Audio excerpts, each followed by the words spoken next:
Hello guys, and welcome back to this channel, where today guys, I'll be showing you how to provide liquidity on Uniswap. So guys, the first thing that you of course need to do is go to Google and type in Uniswap. After that, you'll have a screen looking like this in front of you. But now guys, let's see what we actually have in front of us here.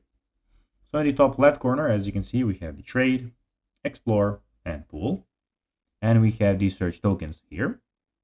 And we have the swap anytime, anywhere layer. And in the top right corner, you can go and connect your wallet.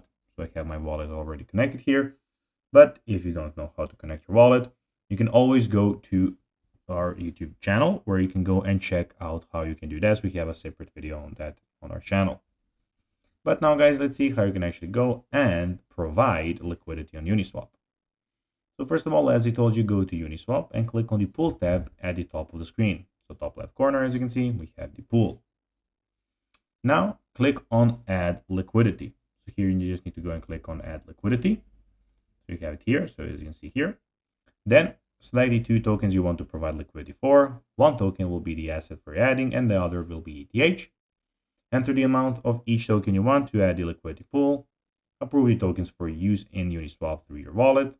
Confirm the transaction in your wallet to complete the process. And once you provide liquidity, you'll start earning fees from trades made through pool. So guys, that will be everything for this video. I hope that you found this video informative and entertaining, guys. If you did, don't forget to like this video, share it, subscribe to the channel, and put the notifications on, as guys, this really helps us grow our channel. So if you have a few seconds, it will be pretty cool if you could do this for us. So guys, that will be everything for this video. I hope you enjoyed it. And guys, as always, I'll be seeing you in the next one. Until then, as always, bye guys.